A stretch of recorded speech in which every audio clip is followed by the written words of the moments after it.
Stream check 1 2. Stream check 1 2.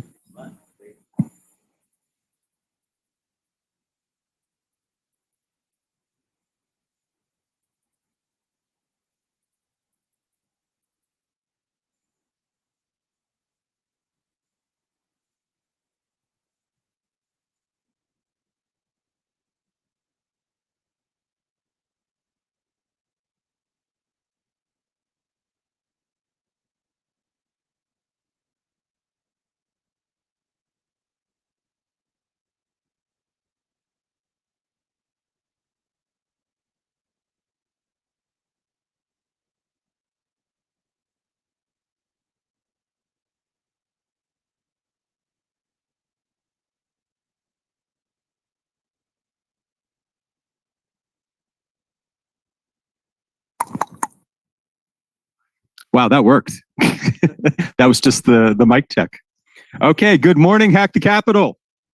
Good morning. All right, see, that's training. You're all veterans. You can go pick up your enlistment papers. So let's start with some logistics. After me, we have Congressman Rob Whitman and an echo. Echo.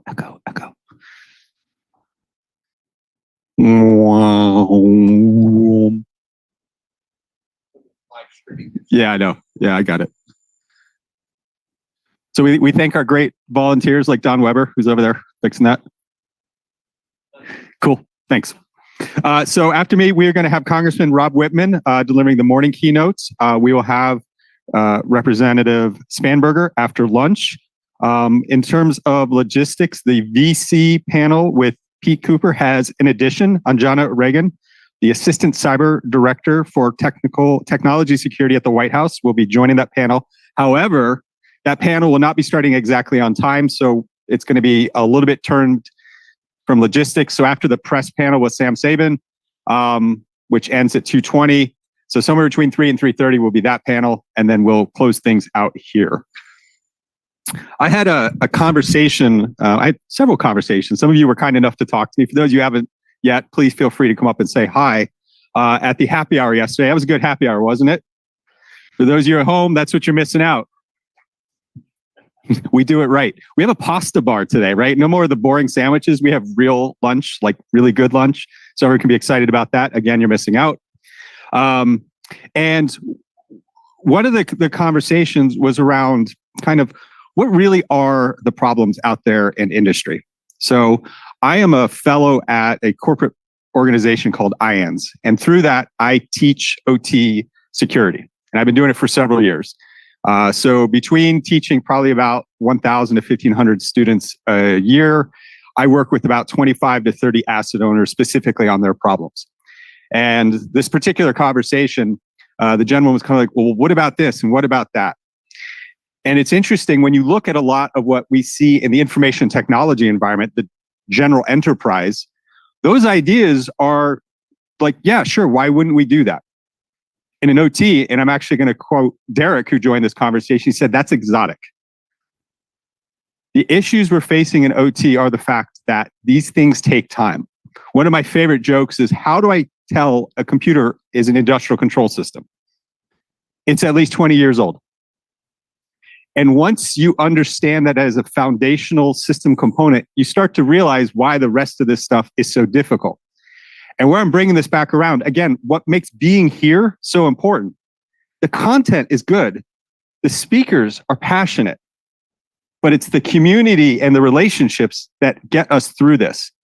And my point is, that's the same thing that I counsel a lot of these asset owners every time I'm meeting them every year. They'll come to me like, Bryson, look at this really cool technical architecture diagram.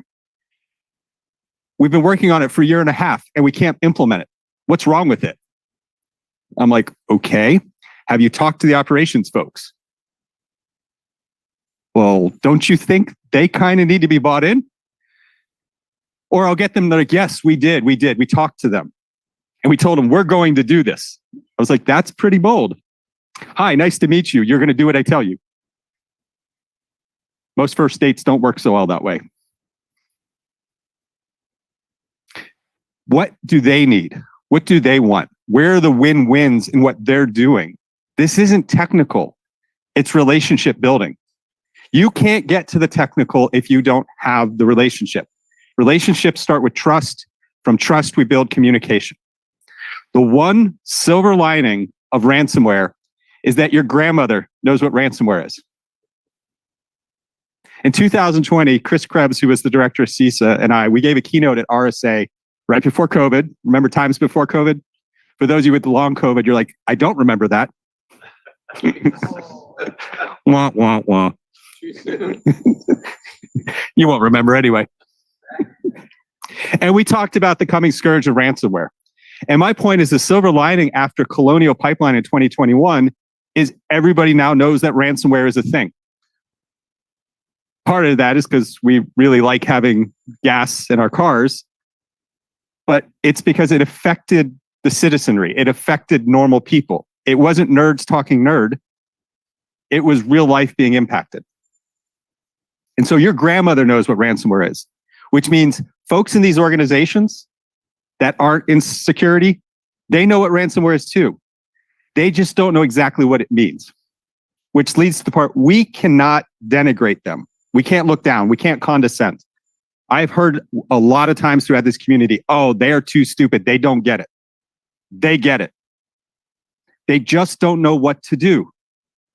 That's our job. And our job is not to come in and to tell them. Our job is to come in and to advise, to consult, to make it feel more comfortable, to understand their priorities and where we can help do that together. That's what it looks like at every asset owner, is which builds up the fabric of all of this society's critical infrastructure. And that is our mission coming out of this conference together. Cool? All right, Representative Whitman.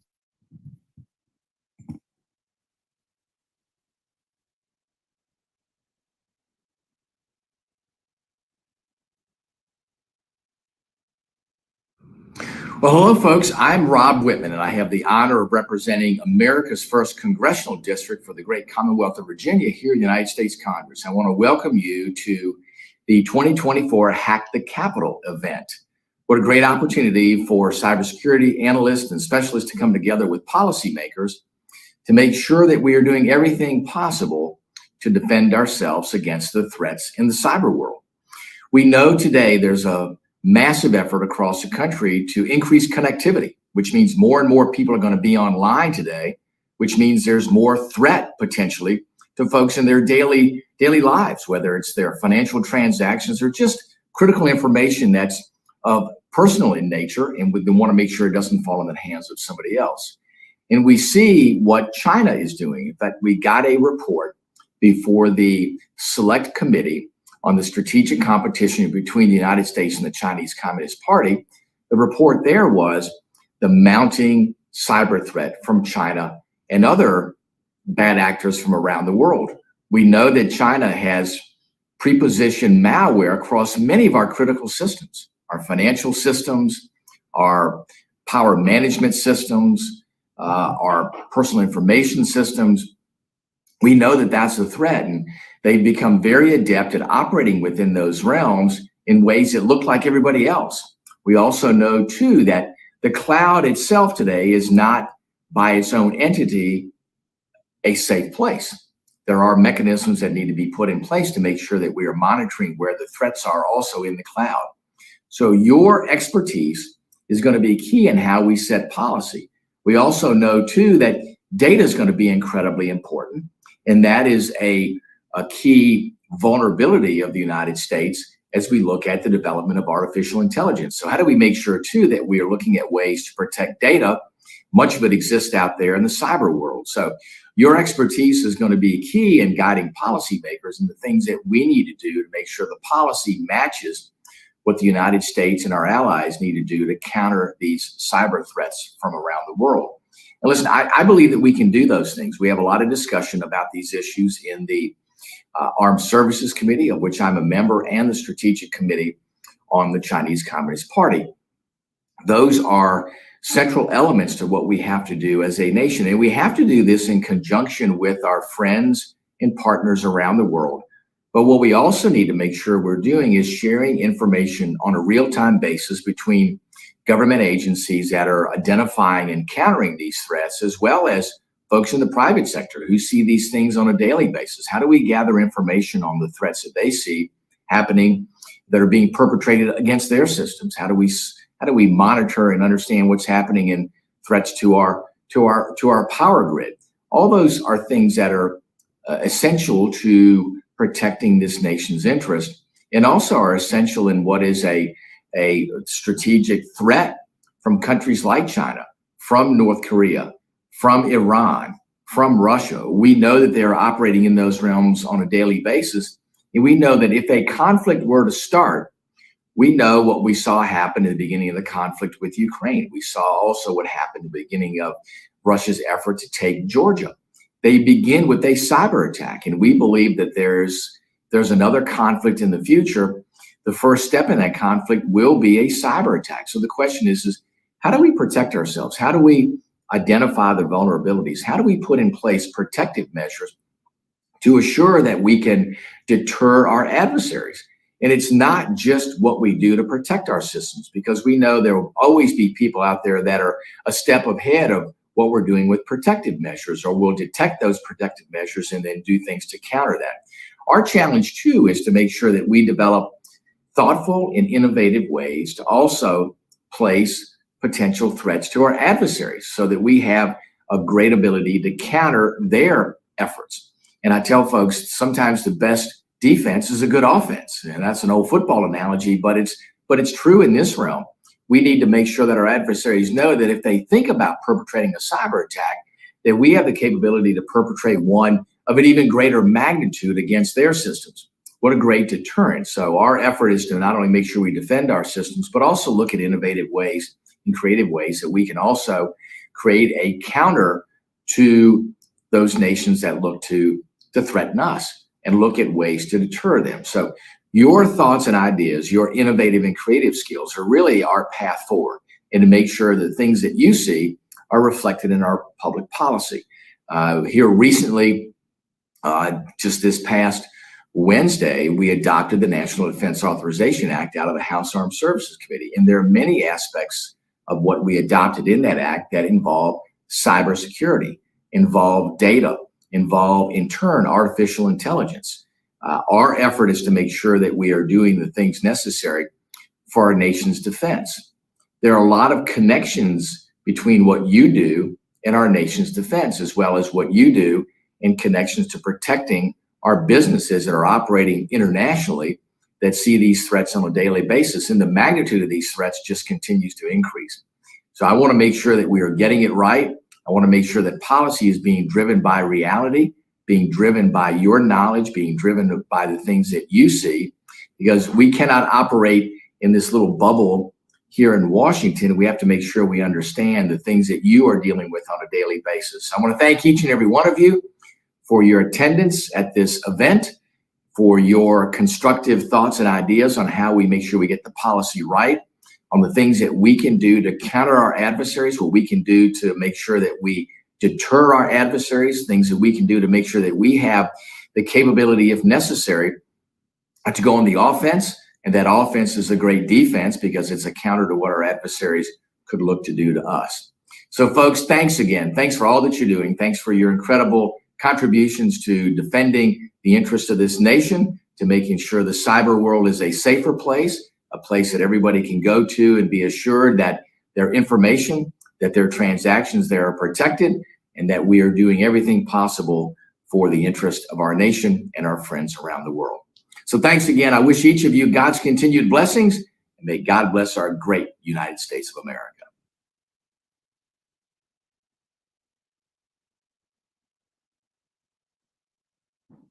Don't worry, like I said yesterday, we record it and send them the applause. Another logistics note, the escape room will be starting now. Reminder to be signing up for that. It's a fun hands-on experience with the sign-up sheets right over here in front next to Gigi, and have a fantastic day.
Once.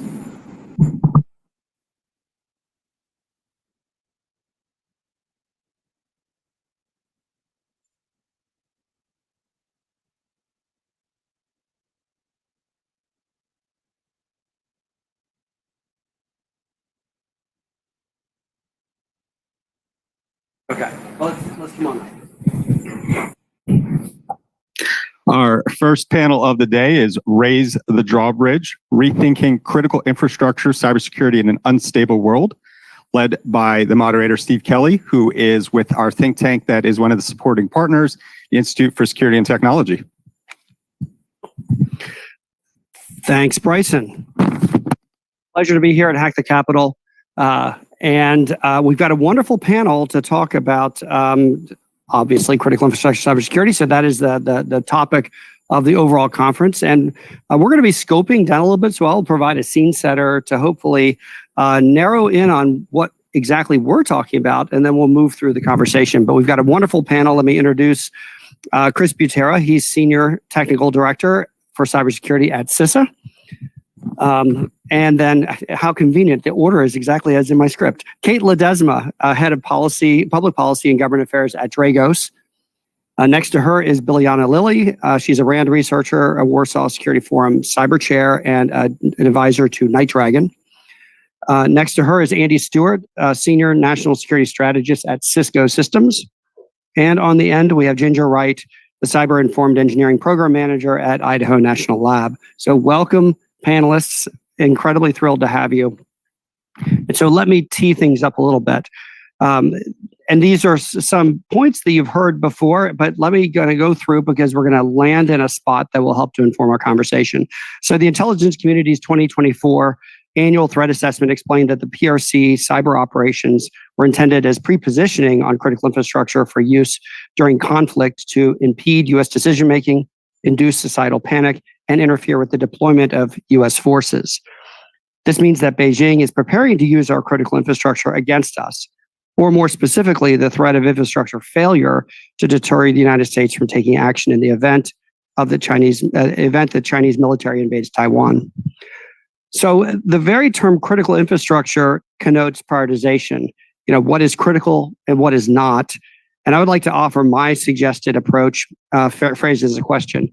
What are the services that, if unavailable, that everything else relies upon? And so my answer is fourfold: electricity, water, communications, and transportation.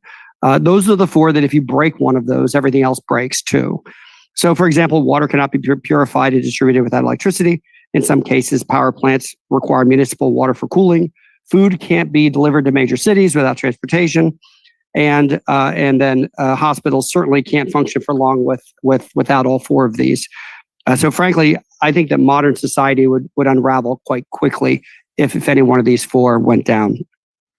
But at the same time, critical infrastructure owners and operators are too often failing to implement the most basic cyber protections, given the challenges of increasingly distributed assets, remote administration needs, and a dearth of cybersecurity expertise in small and mid-sized organizations. It's easy to understand why so much operational technology is exposed to the public internet.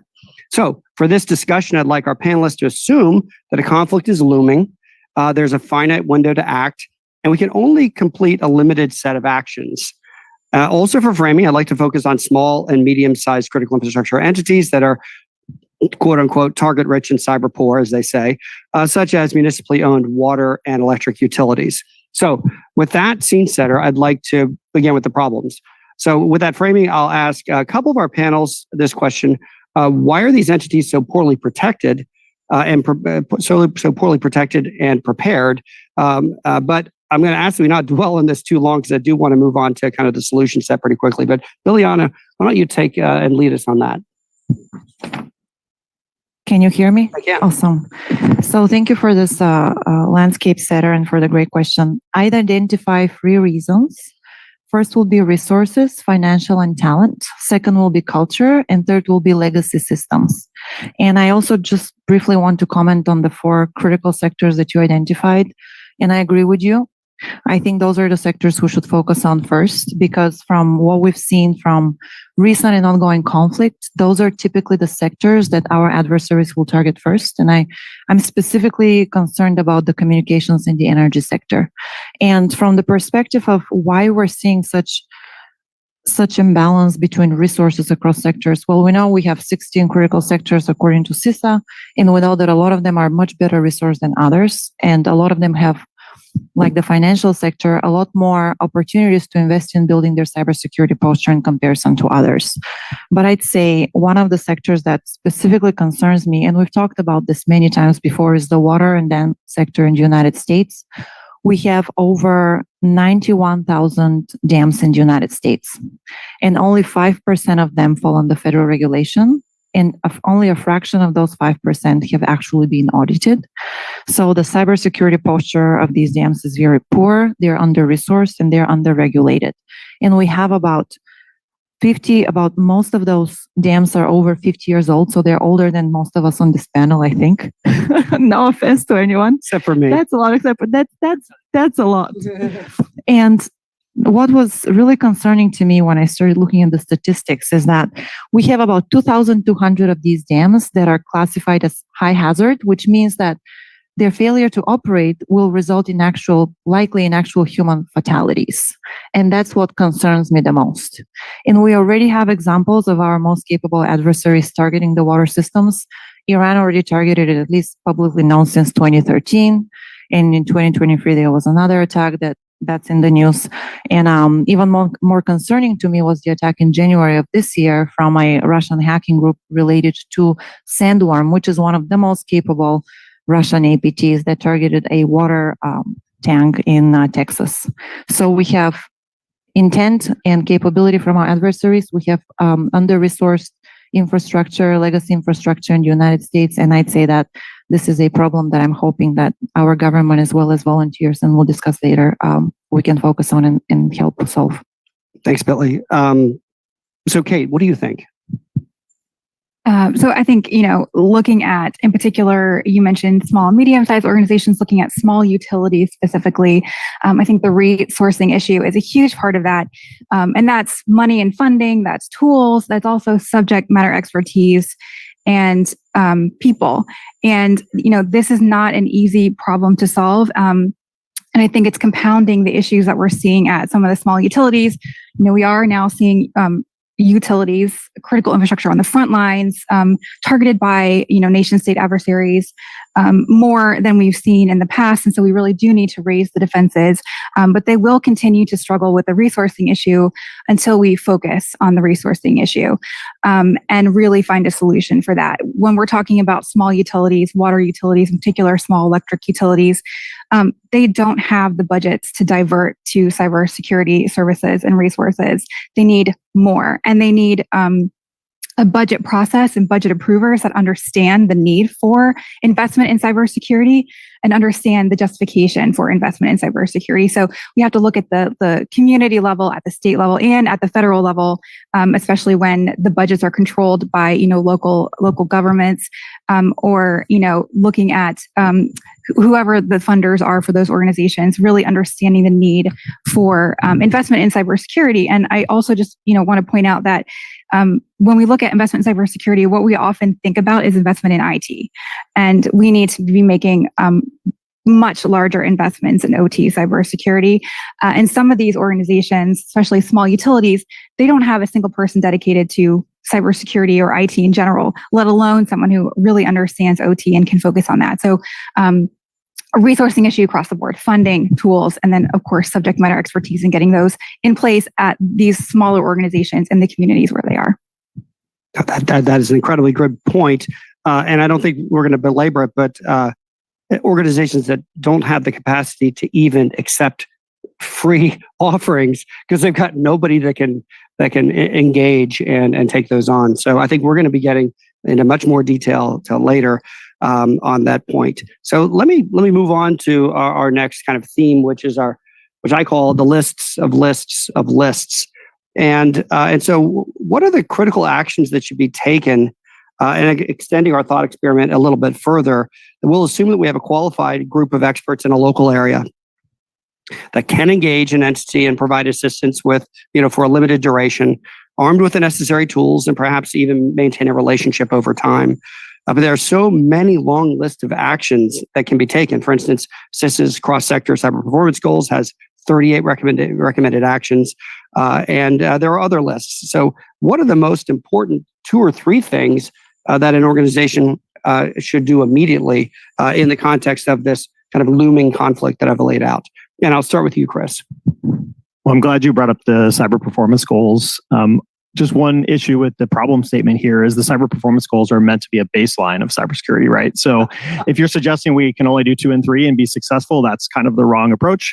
But I'll take the question anyways and think about how we could actually prioritize within that and have a starting point to go with. So, I think the first one, and it's the first cyber performance goal that we list, is asset inventory. So you can't protect what is on your network if you don't know what's on your network. So actually understanding what is on your network, what are your edge devices, what is your unsupported software and hardware, getting those kind of things out of your environment, I think is the very first step.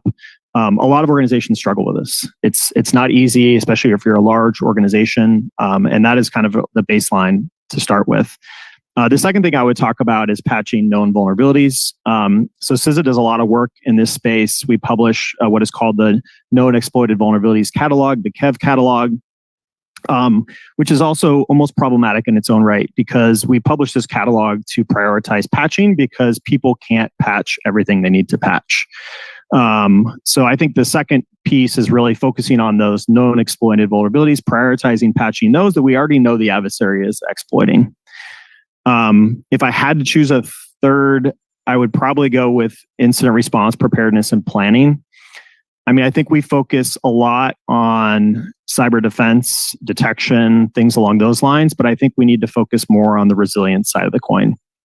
And I think if you actually are focusing on how you would actually respond to an incident, it opens up some of the gaps in your environment, thinking about how you can actually contain the cybersecurity incident faster, how you would respond. And I think, things are along the lines of, can you actually operate your business processes without some of your other critical IT resources? So I think those would be the 3 that I would start with. But again, I would emphasize that in the lists of lists, we created this smaller list to try to be the list to start with, and starting with that entire list.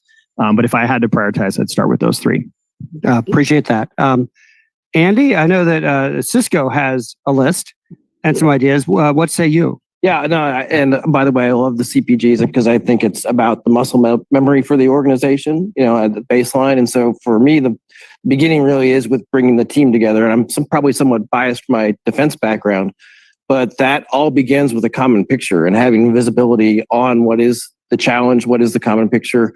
For us, that begins with usually deploying Cisco CyberVision, which can run right on a switch or can run in a container, very lightweight, but it does deep packet inspection on every device in the network, understand the firmware state, understand the patch state, understand what device is talking to what device, and having that visibility in a real-time kind of way, because then everybody can actually agree on this is the operational picture. And from there, we can start doing things in a reasonable way along the lines of IEC 62443 or NIST guidance, Homeland Security guidance. But you can start building zones and conduits, which allows us to get to the segmentation required in the network and allows us to start getting the organizational muscle memory, for incident response. Because we now all have a shared real-time operational picture, which isn't a spreadsheet, but it's an actual living picture. And when you start putting in segmentation, that is really the next key, because that's how we start defending, and we can agree on what needs to talk to what, and we can do that again right at the switch port level from a microsegmentation point of view, and you can do that at the firewall around the zone for macro segmentation. So how do you do that defense in depth? The next thing I would say is take a look at remote access and how you're doing that. Obviously, very important for this world to allow some of those expertise to go in and touch that, but building those rules so that they have to MFA in and have SSO capabilities, that they only touch things that they're allowed to touch. You can force that segmentation, and also that security teams can join those sessions when they're doing that, that everything is logged, and that a security person can actually terminate those sessions at will. So making sure this is about getting the team to work together. And then the last thing I would get at, and again, kind of in the same way as Chris was talking about, now with that visibility, I understand the patch state, and that should be threat informed. So I understand what the threat is telling us in terms of vulnerabilities and what's mission critical, and then getting after patching appropriately. Understanding that in this world, it's hard to do because it means downtime potentially. And I know several customers who plan this years in advance to get after patching, which is really why the segmentation approach is so important. So that's my list of lists. Interesting. So a little competition there. So you'll take the defensible architecture and prioritize that above patching. Interesting. And I know, Kate, that's starting to rhyme with what I've seen from Dragos. So what are your thoughts? Yeah, absolutely. I think looking at the OT environment specifically, SANS has the 5 critical controls, right? So I think add in one thing we haven't talked about is an ICS incident response plan. So that's one, looking at building a defensible architecture, segmentation, things like that. A vulnerability management program that includes patching, but also mitigations when you can't patch, secure remote access, things like MFA. And then also the visibility and monitoring piece of if you can't protect what you can't see. And so visibility and monitoring, but also knowing your crown jewels or your key assets there to protect too. So let me add a little bit of flavor to this one, and the title of our panel, Raise the Drawbridge. I was having a conversation with Josh Corman, and that term came out. I was like, I'm going to use that. The idea, and of course, I've been kind of seized with why are all these assets discoverable on the internet? Kind of going back to my years in the government working on air gap networks, or mostly air gap networks. Is it possible to make this stuff unfindable? And it seems with distributed assets, complexities like cloud, maybe that's not actually doable. But the idea that if you can't protect it, don't connect it, and we do need to if you're coming into a high kind of a heightened threat environment, are there elective connections that can be dropped? Like, how do you adjust, or how do you prepare that you can then batten down the hatches, which is as necessary? Is that a pipe dream, or is that something that can be accomplished with taking the steps that you are advocating for? And I'll just throw that out there to anybody that wants to jump in. I don't know, Ginger, at some point, if you want to step in as well on this one. So I'll speak for cyber-informed engineering. This is a Department of Energy program that first brings in an understood, undersold participant in the cybersecurity process, and that's the engineer. For our critical infrastructure, there are cyber aspects to it that are very important and that are omnipresent and increasing with the addition of clean energy resources. But first and foremost, there's a physical process that each of these critical infrastructures depend on. And the good news is physics is bounded and deterministic. And so we can use the properties of physics to begin defending our infrastructure. Our engineers have for years, for hundreds of years, engineered safe infrastructure that is impervious to human failure, someone dialing in the wrong thing. They've created safe workspaces. And by using the same principles that have created the safe workspace, as long as our engineers understand how digital technology can be subverted by adversaries, they can engineer in protections that prevent this. And that's what we'd like to add to the cybersecurity equation for critical infrastructure for the Department of Energy, is the idea that let's bring the engineers in. Let's start by exploring consequences. There were a lot of great first thing suggestions, and I might add a zeroth element to the list because cybersecurity, I get to call zero. Let's think about what are the worst things that could happen in our process, in our infrastructure, in our company, if an adversary was to subvert digital technology. Once I've prioritized those worst things, then where can I build in physical protections that eliminate the impact that an adversary could have? Then let's invite the cyber team in to say, in addition, how can you sense? How can you protect the borders so that the adversary has a hard time getting in the first place? So first, let's make it hard to get in. Let's then make it so that even if the adversary gets in, there's not much they can do. That's a great point. That actually kind of works into our next theme area, which is, building 360-degree resilience, kind of moving out of just the cyber-specific context into other areas of resilience and preparation. And I do kind of wonder in this modern society whether we're adding unnecessary complexity. We're automating processes that maybe don't need to be. Frankly, I think it's driving us crazy in some cases in the business environment. All the different technologies that are supposed to be helping us are actually creating a lot of distraction. But in the critical infrastructure environment, is there a need to get back to basics, minimizing complexity, cutting non-essential connections, maintaining the ability to run key functions manually? And I've heard Tom Fanning from the Southern Company mention this at an event once. And I was kind of trying to wrap my head around the idea of running the Southern Company manually. And then, of course, we did experience or witness Maersk, the shipping company, go manual for its global container operations temporarily. I think it was at NotPetya. And so it boggles the mind that that's actually possible. So maybe in the context of a smaller or medium-sized critical infrastructure entity, it's not, and they need to train for that. Is that right? That these are the kinds of things that need to be done to build resilience, disaster recovery, and the ability to fight through a bad day? Well, maybe I can build on Ginger's, because I think great points. I mean, because you're really addressing it's the people, process, and the technology, right? And the technology, honestly, in this part, isn't the hard part. The technology exists.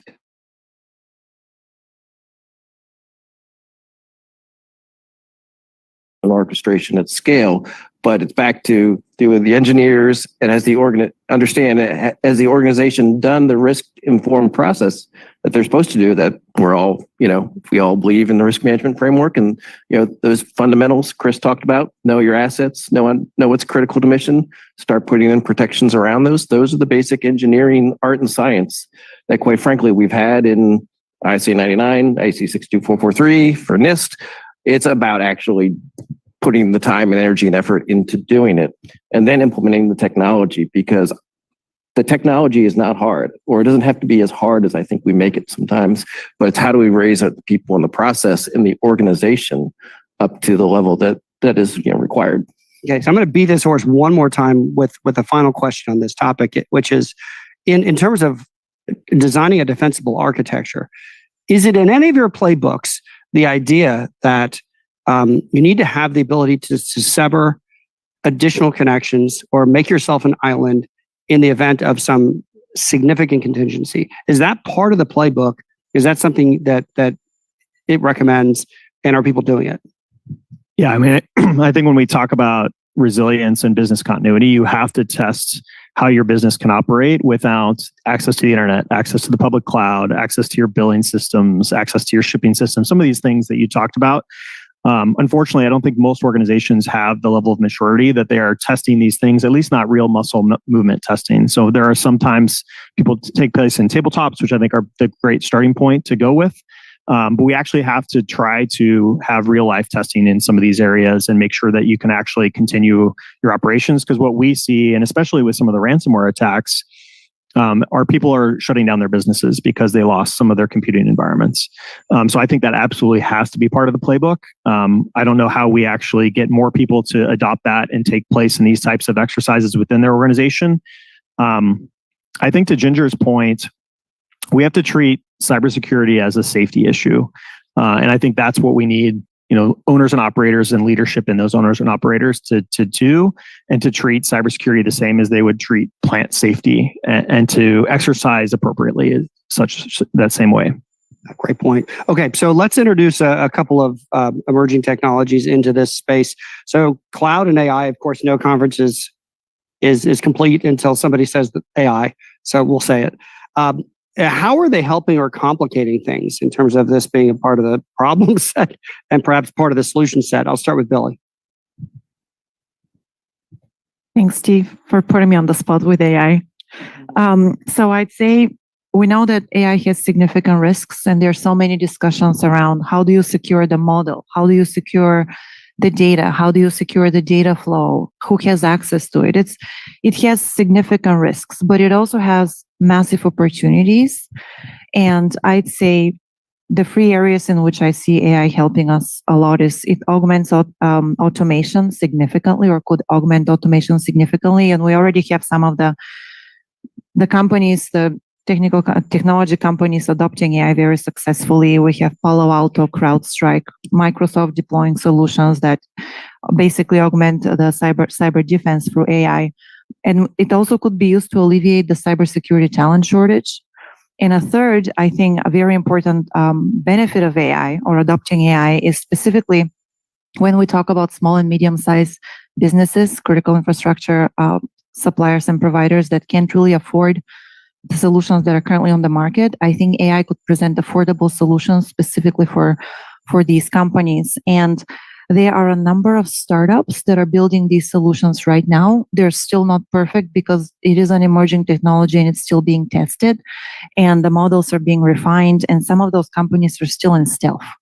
But from what I have seen, the results could be impressive, and they have massive potential.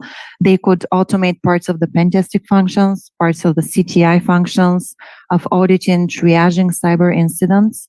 And I look forward to seeing some of those companies coming more to basically to the public space and being adopted by a number of our providers. Coming out of stealth mode, perhaps. On the cloud side, are we seeing significant implementation of cloud connectivity for distributed critical infrastructure assets, or are folks as much trying to avoid that and have kind of just traditional networking approaches? How is cloud either helping or complicating this? I know we do not have a cloud provider on this panel, but does anybody want to jump in on that one? I'll jump in on it. I mean, one of the things that we're adding is with Cisco Hypershield is using cloud-based security to monitor and segment at the kernel level using eBPF and kernel on Linux. So it's actually about bringing security all the way down to a processor workload right on the kernel running in wherever it's running, whether it's in the data center, whether it's running on a device in your industrial environment. And we're using AI, obviously, to inform that from threat, but also to, if you can imagine, now I'm providing essentially a layer 7 firewall on every process kernel. I have to use AI and cloud to leverage that level of scale of monitoring and segmentation. So that is a technology that we just announced last month. Pretty exciting times and a lot of potential for the industrial environment. But I would say everything I said in those first couple steps needed to take care of that first before. Yeah. Ginger, did you want to weigh in? Sure. What we're seeing in the clean energy transition is the old idea of a vendor simply making something, delivering it to an asset owner, and walking away is gone. Now my vendor is my operating partner, whether it is my security vendor or it is my energy technology vendor. They're connected all the time to my infrastructure. They help me with preventative maintenance. They help me diagnose failures. They help me maintain my infrastructure. And so the cloud provides that connectivity of the vendor and their partners to my infrastructure, but it now means that I'm not just protecting one network ingress to one entity, I'm protecting a myriad of ingresses. And again, this is why we start with the engineering. We start with what could go wrong if someone reached in through one of those third-party assets and took control of infrastructure in a way that could be destructive. How can we sense it? How can we determine that it's happening? How can we prevent the impacts from it? Okay. Thanks, Ginger. Okay, so let's move on. So knowing what needs to be done doesn't make any difference whatsoever if there is nobody to do the work. And per my original framing, we can't wait years for Washington to act. So my question is, who can we mobilize to engage these entities, and what tools and services can be offered? Is there a grassroots call to action kind of in the ether? And so I'm going to start with Kate on this one. I want to start by just saying I can't put something up what Ginger just said. Your vendors are your partners, and that we will not get away from that. And that is, I think, really important thing to remember when we're talking about identifying solutions, and particularly when we're looking at small, medium-sized organizations, small utilities, those that don't have resources. This is an everyone on board approach, all hands on deck. The government can't do everything. The utility can't do everything, particularly when it's a small utility or organization, and you can't work without your vendor ecosystem, and then also, with academia, nonprofits, joining in. So, the government can do some really strategic things, working on things like cyber-informed engineering, things that can't be done in industry, or there isn't a market for, or we need to kickstart, at the research lab level, that sort of thing. Setting priorities, doing things like the CPGs, great. But then you need to actually get down into implementation. And I think that's where working, across industry and government, and everyone together is where we need to go. Thinking about what I see, we've seen a tremendous, I think, offering from industry, not only to their customers, but also just to communities and the ecosystem in general, especially, thinking back to the attacks on the Ukraine power grid and starting with that and, up to today, as we're seeing utilities and small organizations be targeted, before, they're on the front lines like never before. We're seeing this tremendous offerings from industry to help with the problem. Dragos has our community defense program where we offer our services to small utilities at no cost.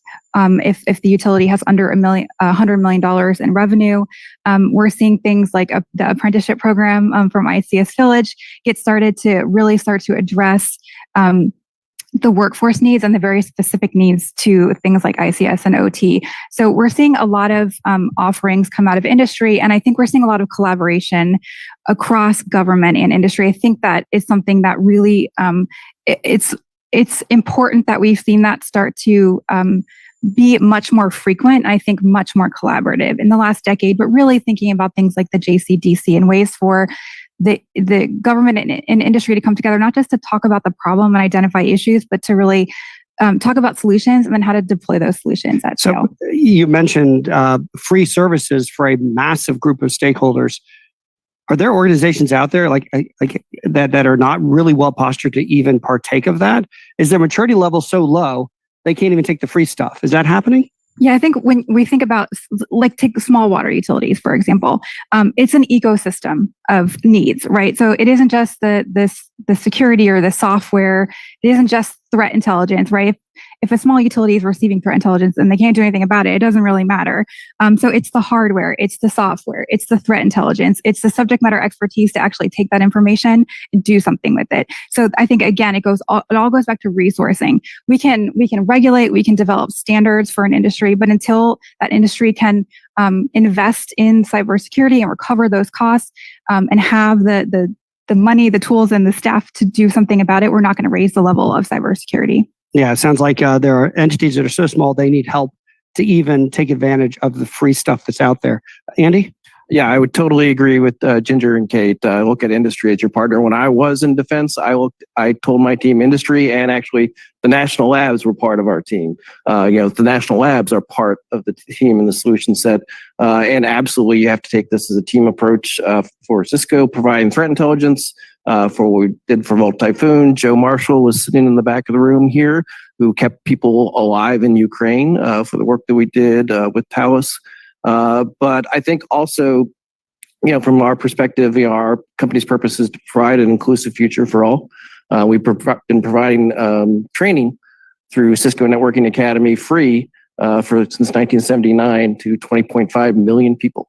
And that's available at 30,000 Cisco universities throughout the world, 97 countries, delivered in a language of your choosing. And it is, very moving when I've showed that to somebody. And so, look, you can do this in Spanish. You can take this in another language, and seeing that opportunity light up on somebody's face and say, oh, I can understand cybersecurity networking, and I have a career, and I have ways to continue to move forward in life and contribute. And especially when you're contributing to potentially public sector like we can in critical infrastructure, I think that's really what motivates me is changing people's lives. And that's the opportunity with training resources that are available for free. Excellent. So I'll turn next to Chris. CISA's got a lot of free resources that are available, and you actually have people that go out there and engage. Talk about that and what are the constraints there? Yeah, so glad you mentioned that. We have a number of free resources. I won't try to list all of them. We have good resources on our website to do that, but I will list a couple of them. So we have a cyber hygiene vulnerability scanning program, which is free to sign up for. You get a weekly report of all of your attack surface, what we can see from CISA. That includes known exploited vulnerabilities, which we particularly call out and flag and try to make sure that you're remediating as quickly as possible. Also includes just bad practices and bad protocols that shouldn't be exposed to the internet. So really encourage everyone to encourage any owner operator to sign up for these services. And then you talked about our cybersecurity advisors in the field. We have hundreds of advisors out in all 50 states. So, in terms of getting to know that person before your entity has a bad day is a really good idea. So really encourage everyone in the regions to get to know their local advisor. They can help you with the cyber performance goals and help you do an self-assessment of how your posture is against those cyber performance goals. But I think I also want to talk about how we scale this problem. I don't think we can scale this problem with just humans. I mean, I'm actually surprised no one said cybersecurity is a team sport, because it absolutely is. And we need to actually find ways, though, to transfer the burden of responsibility away from the owners and operators and put more of that burden on those who can accept it. And in a lot of cases, what that means is we need to do a lot better in software security. So, we've seen so many of these recent compromises based on, insecure edge devices and things that our owners and operators can't protect themselves from. So unless we actually start doing better on the product security and software security side of the house, we're not going to be able to actually meet the scale of this problem today. Well, you said the team sport phrase. I'll mention a shameless plug as a retired FBI agent. In addition to the CISA cybersecurity advisors that are out there, there are Secret Service and FBI field office cyber task forces. So there's actually more cyber resources in the average, state than one would think. And I testified a couple of weeks ago, and in that testimony, I put in a plug for the need for us to think more creatively about how we team up these resources. But it's not just federal agencies. I don't frankly think that the federal government is the solution to, well, certainly not to every problem, and maybe not even to this problem. Ginger, you had some thoughts as well about other folks that are out there. Sure. So I'll give a plug for the Department of Energy has done some work experimenting with power companies and their idea for cyber mutual assistance.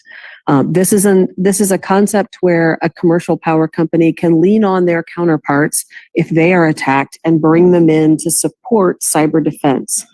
We've done that also with our National Guard, and that is an undersung resource in cybersecurity. These National Guard teams are trained, and they are military professional units that can offer critical services for cyber defense if needed. That's a ready resource that we have not yet capitalized on for at least domestic cyber defense, and I think it is one that we need to think about how to leverage both in times of crisis, but also in the times where we can actually get to know each other when there is not a looming cyber threat. We can incorporate these personnel, get them into our systems, and then when there is a time of threat, they can then employ the solutions from the federal government as well as the private sector for our critical infrastructure. That's a great point. Billy? I mentioned a lot of different stakeholders, and one that we haven't talked about a lot yet is universities. And universities also have a huge potential to also assist with providing basic cybersecurity assistance to some of the utility companies and water companies we're talking about. And in 2021, there was a consortium of cybersecurity clinics that was created between 15 universities where faculty is supervising students of cybersecurity and computer science that are going into the actual facilities and assisting with basic cybersecurity hygiene and basic cybersecurity functions. So I think this is something we could scale. We could, for example, incentivize students to to do internships or parts of their education in those directly as like apprenticeships in those facilities, and this could, let's say, provide them with credit for completing their education. This could be a way to try to involve them further. It's a good question. Ginger, have you heard of cyber-informed engineering and drawing in mechanical and electrical engineers into these clinics? Is that happening? Or is this the first you're hearing of the clinics program? So I'm aware of the cyber clinics. Right now, it is often a university that has a computer science or cybersecurity program, and they're allowing students to do hands-on practice. So there's a great opportunity to bring the engineers in and get their hands on things as well and help design secure solutions and ensure that even existing infrastructure, we can design out some of the vulnerabilities with engineers. So I think there is an interesting opportunity for a practical application of the university teaching in the clinic idea. So for both cybersecurity and for engineers, there's an opportunity for hands-on work. Well, the Berkeley Center for Long-Term Cybersecurity is hosting the annual Cyber Civil Defense Summit in a week or two. I can't remember exactly what it is, in 2 weeks here in Washington. And I know that I will be there, Billy will be there, maybe others of you will be there. We will bring this up about bringing cyber-informed engineering and the idea of pairing up and engaging in this way, because it sounds like they're well postured to do that. I'll mention one other thing that when I was at B-Sides in the summer in Vegas, I met Ray from Michigan, who is associated with this Michigan Cyber Civilian Corps. And that idea I'd never heard of it. It was incredibly interesting. So I went to the website, I read the statute. Apparently this is codified in Michigan state law. I think there are pieces of the solution that are out there. Civilian corps, the university clinics, teaming up with National Guard units, hitting small and medium-sized operators to help them to partake of free commercial offerings, take better advantage of CISA services. I think that there's a lot of the pieces out there, but I don't think it's all been brought together before. And so maybe that's a group project we can take coming out of this conversation because the potential's there, and certainly the threat situation necessitates some action. So I'll pause there. Any last remarks, anything that you wanted to get out there that we didn't, and then we can spend the next 8 minutes or so taking questions from everyone but Lucian, of course. I think just to build on your last point, you got to make it sound cool. I mean, in this world, geek is, a term of affection, and nerd kind of means outright love, right? But, you need to actually kind of make this real, make this sound like an opportunity. And I think that's what it is, because there's no reason why the engineers shouldn't be involved in cybersecurity. And Lucian has, tried to get in the building cybersecurity engineers and the civil engineers into cybersecurity. There's no reason why we shouldn't be doing that. And that sounds so cool. We need a cool name. We need a logo. Yeah. We need challenge coins. Wolverines and stickers, yes. And Bryson's great at sticker design, so we could just turn to him. Well, this is a fantastic conversation. Let's use the balance of our time to take a few questions. And if you could identify yourself and then ask your question. Testing. Okay. Hi, my name is Carlos de la Incera. And who are you with? I am a cybersecurity major at Mercyhurst University. So earlier when you were talking about AI, it reminded me of an interview with Marcus Hutchins, hacker turned cybersecurity consultant. So in a recent interview, he pointed out how company infrastructure that received assistance from AI has known vulnerabilities. And when people find out about that, they exploit said vulnerabilities. So how do you think companies go about reinforcing the vulnerabilities created by AI?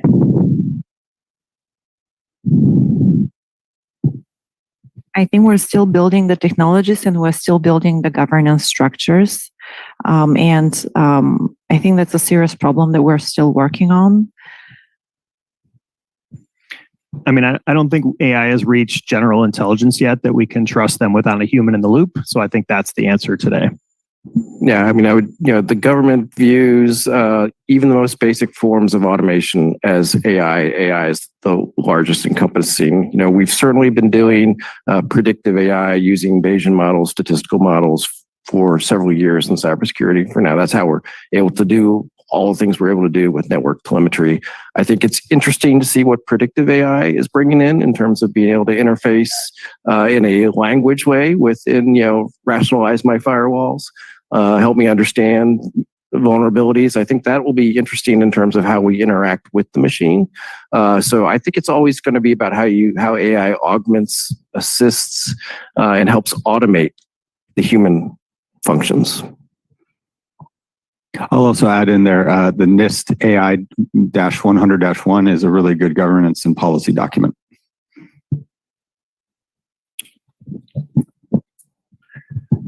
Thank you for all your comments. It's a great panel. And a couple of things that really jumped out at me were some of the asymmetric changes, like the National Guard or the universities or applying physics or shifting liability or moving, changing things.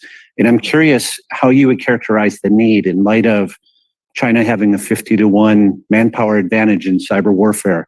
If asymmetric change, how do you characterize the need for asymmetric change given that disparity? So I think both AI and this asymmetric issue are things that we've got to bring everyone to the table.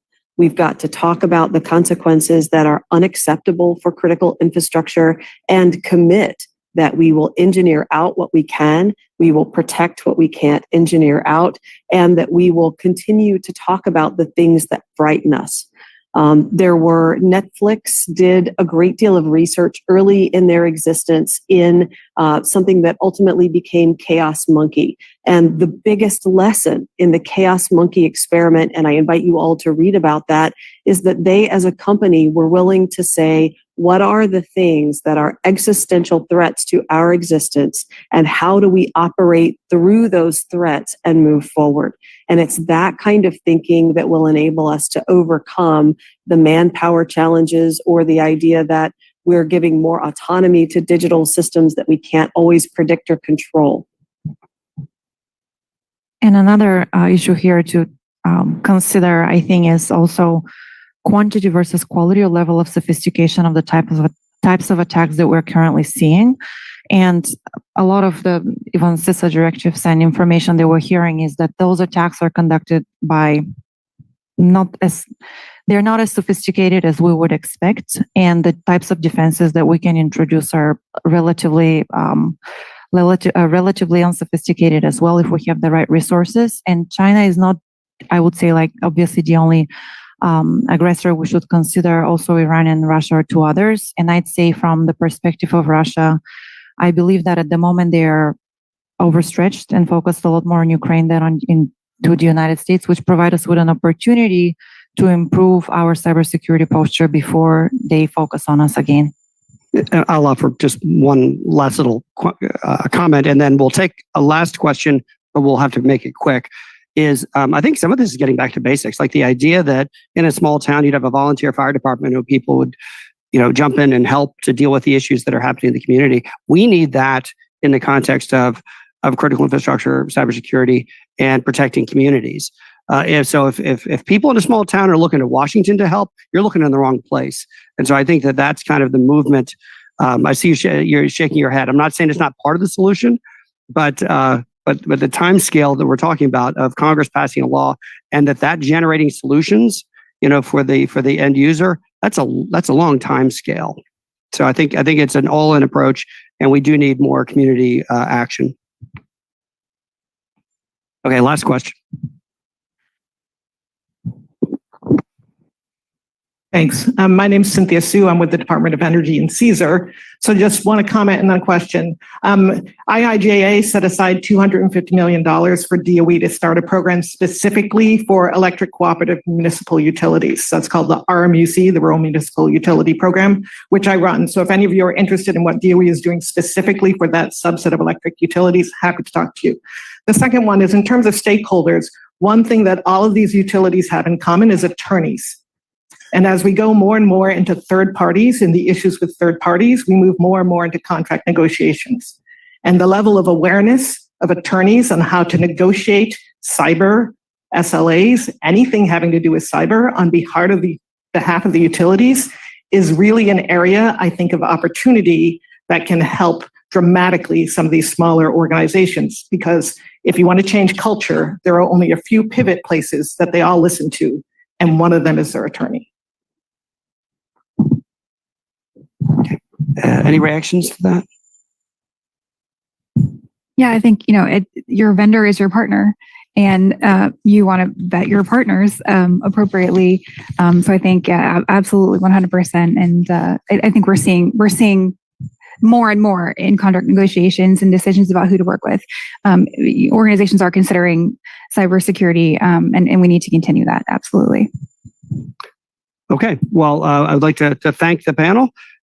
Thanks, Chris, Kate, Billy, Andy, and Ginger for the wonderful conversation.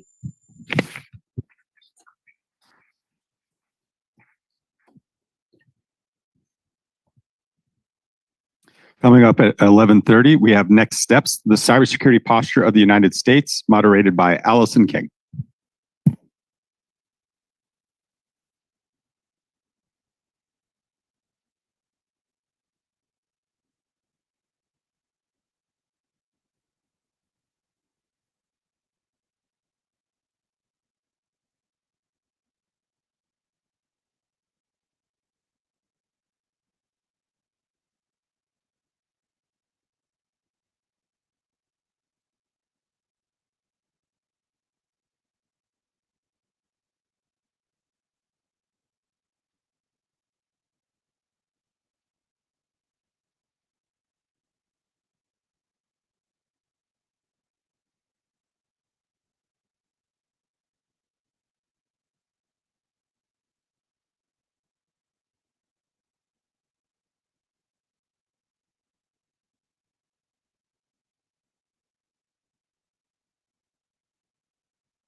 We're going to be kicking off next steps, the cybersecurity posture of the United States.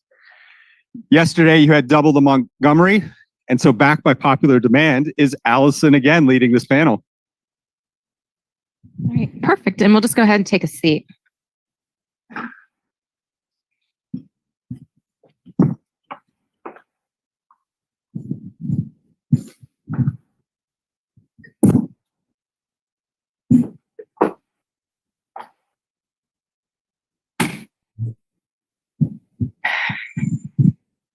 Okay, I think you can hear me, so that's great. So we'll get started. So this panel, next steps, the cybersecurity posture of the United States.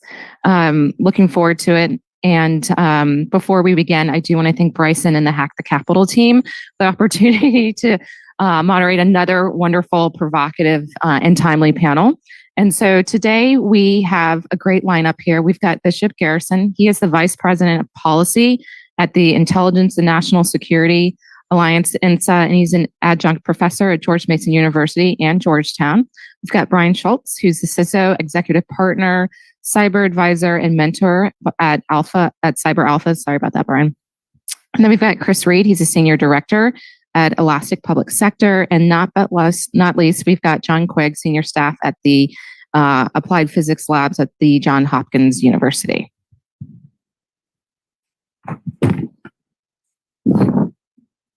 I'll just provide you guys with a quick abstract before we kind of jump into questions. In February, the President's Council of Advisors on Science and Technology, PCAST, released a strategy for cyber physical resilience. Fast forward to April 30th with the release of the National Security Memorandum 22, the long-awaited replacement for Presidential Policy Directive 21. And then shortly thereafter, on May 7th, the Office of the National Cyber Director released a report on the cybersecurity posture of the United States. With less than 160 days until the presidential election, it will be interesting to see what other policy documents the White House releases. Our discussion aims to evaluate current strengths, identify gaps, and propose actionable recommendations for bolstering national security. Experts from various fields will share their perspectives on policy, technology, operation, collaboration, and with the private sector to ensure a more robust and resilient national cyber infrastructure. So with that, we'll start with John for the first question. The Biden administration has been active. Given the evolving cyber threat landscape exacerbated by COVID-19, the Office of the National Cyber Director recently released its first ever cyber posture review. Given that the election is approaching, please provide a quick overview of the document and your general thoughts. All right, thank you, Allison. So I describe this as the next muscular first step. What I saw as they released the document was really a holistic look and a realistic look at what the threat was. The thing that struck me was the fusion between industry and government, really doing an honest self-look. So I think what we're going to see before the election is a tightening, obviously, of the oversight of the election process, as we saw last time, but also a look at the rising cyber threat that is going to delegitimate government, et cetera. So a couple of examples I'd use. Don't know if you saw the hacks in Lubbock, Texas a couple of weeks ago. It was centered around small water systems. Okay, not a big thing, except they were right next to major transportation systems. And so we started thinking, gosh, if I needed to destabilize things, I'd flood out a railway or I'd flood a tunnel, and this would be a great way to execute. And so the reason I bring that up is, and I think the new steps that CISA is taking with policy starts that holistic look at what all these little things mean, and they are applied to operational technology in the context of the geolocation where they are and the major verticals that they're next to. I support the Cyber Warfare Directorate over in OSD, and what we're taking a look at is global logistics, not just internally to the Defense Department, but also externally outside the space where the department has command and control. And none of the, or I should say, the majority of these folks don't operate within the DIB. That's the Defense Industrial Base, but they are critical in time of crisis. They're critical, period, but in time of crisis. And the risk aligns from defense all the way through the rest of government. So what we took a look at is when you have a movement in an emergency, especially where you have to get something from point A to point B, be it military equipment or supplies or whatever, every day of delay induced in CONUS translates to a 7-day delay of arrival over in country. Why is that important? It's a mission kill if you can't show up in time for a fight. And so that caused us to take a look at the infrastructure and the situational awareness that we could share between our industrial partners and the government, and the controls that are in place both in contracts and in just day-to-day process that we'd want to work on. What we find is the industrial folks really want to work with us, but there's not a good common means of sharing the information. When you look at the Defense Federal Acquisition Regulation, if you're subject to it, you have 72 hours to report on a hack, for instance. Well, what's that mean? Who do you report it to? Do I even know about it? The key is to establish a plane where you're not held to account for having had the accident, but to rapidly report it and to have the technical skills to report it. And we don't have that yet. So I think the policy they put in place is enabling some of that. Eventually, as that matures, I think we're going to get to a place where the government provides some kind of infrastructure where you can share without fear of legal penalty and be able to share that essay. So before the election, I think we're going to see some of the exercising that is going to allow signaling on that, especially if we see anybody pulling the trigger on that set of traps that's out there. And it's going to be an exciting 6 months. Great. So we'll jump to Brian. Ransomware is teaching everyone an important lesson, that their data is valuable and they are vulnerable to sophisticated cyber criminals. Between the SEC cyber rules and CIRSA rulemaking from CISA, how can the government use this data and AI tools to provide amplified threat intel back to the private sector that can be used to make more and timely necessary investments? Very good. So one observation, I've been doing cybersecurity for about part of 30 years. Never seen an attack so well employed than ransomware. People are paying out. And yes, our data is valuable. That's why they're ransomwaring it. We need it to run our businesses.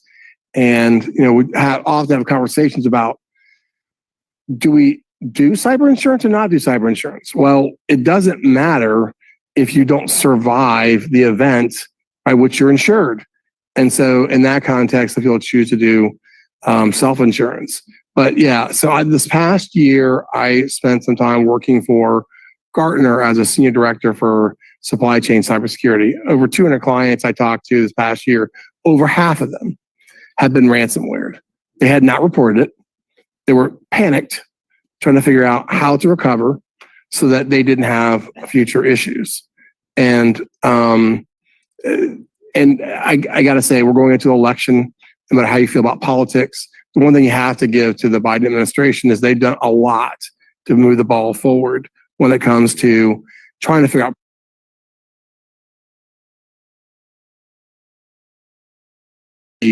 as part of one of the acts that was passed was the CISA Cyber Incident Reporting and Critical Infrastructure Act, trying to put together threat intelligence for things like ransomware.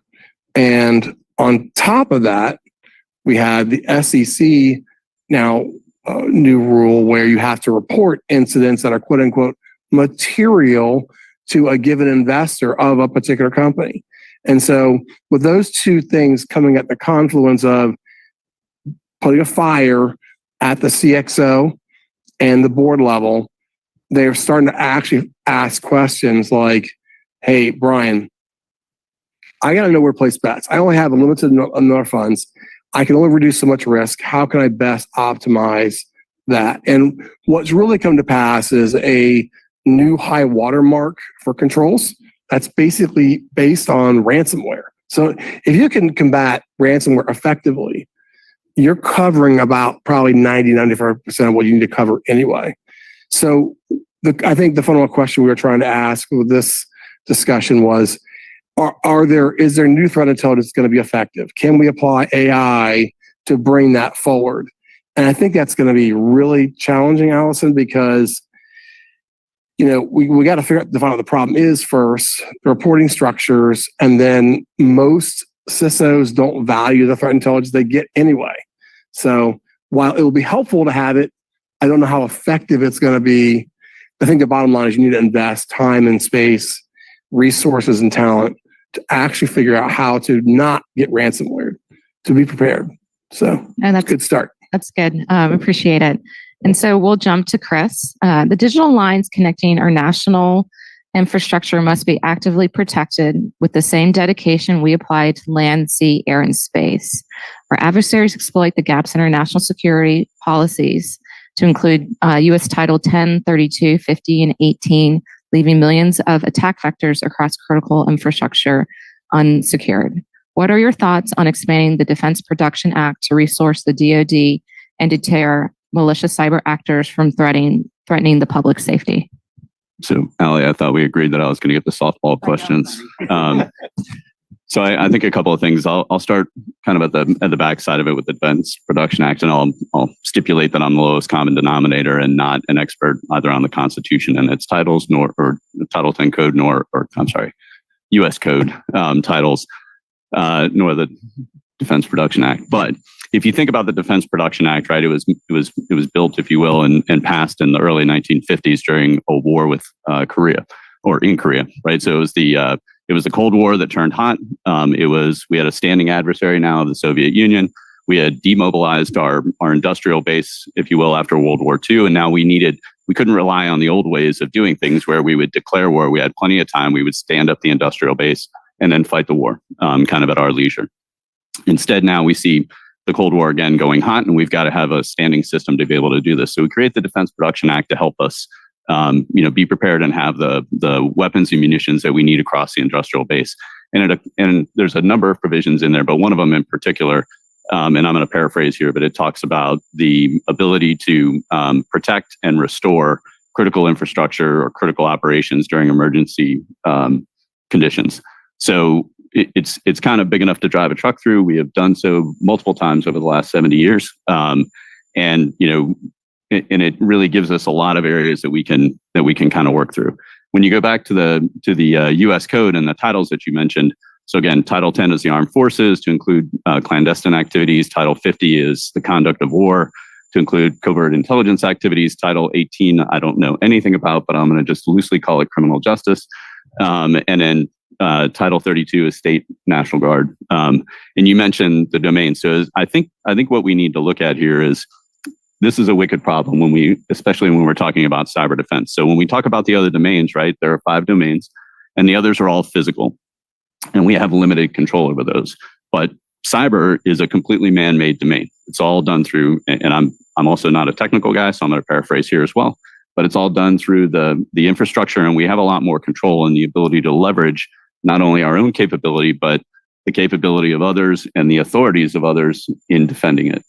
So when we think about those titles, certainly our adversaries don't have to worry about, whether they're operating under Title 50 or Title 10. Everything is kind of meshed together in their national interest to include, right, their national defense capabilities as well as their commercial and industrial capabilities. Everybody's all on the same team, and we are not like that. Good for right, wrong, or indifferent. At the end of the day, I would much rather have those, various authorities and ability to do things and live here than to not have them and live somewhere else. So it's just a condition that we accept. I think the important thing to remember is that all of those are designed to work together, right? It's difficult. It takes a lot of effort on the part of a lot of people across a lot of different entities, but they are designed to work together. And I think we have a good example or a good kind of framework in how we've approached the counterterrorism fight over the last 25 years. And when we look at the way that we coordinate those different titles, those different authorities, not only across the federal government, so the DoD, the intelligence community, the federal agencies, but also state and local agencies, which is where the National Guard comes in, and other entities, but also our partners and allies across the world who have different authorities, different abilities, different capabilities that we have synchronized on the counterterrorism fight to our betterment and our defense over the last 25 years. I think if we take that same approach and look at it from a cybersecurity and a cyber resilience, probably a better term standpoint and consider with the synergies and the complementary capabilities and complementary authorities across all of those entities, I think we can get there from here. It's a wicked problem. I think I would also add, that it's not something that we can just pin on a specific agency and say, okay, CISA, you're going to be responsible for this, or U.S. Cyber Command, you're going to be responsible for this. They all have their own particular capabilities and authorities and their core functions that they're really good at. They're not optimal. None of them are. But I think we want to keep them operating in those optimal areas and then figure out better how to, again, I'll go back to coordinate and synchronize across space and time in order to provide for the national defense. And then in particular, right, for the defense industrial base and the critical infrastructure that, as the two gentlemen on my left and right mentioned, there's some pretty significant issues with being able to do that. That's great. And so we'll jump to Bishop, and I want to continue the conversation around the Defense Production Act. And I'd like you to kind of dive into it since you're the only lawyer on the panel. So for all the Opposite lawyer. Yeah, no, you're a real one. You're a real one. If I'm in trouble, I'm going to call you. So I would like you to kind of, dive into why you think the Defense Production Act is a big deal anyway, since nation state actors are attacking our critical infrastructure, leaving the public dangerously insecure in cyberspace. What needs to be done to make industrial policy and large-scale federal government investment work?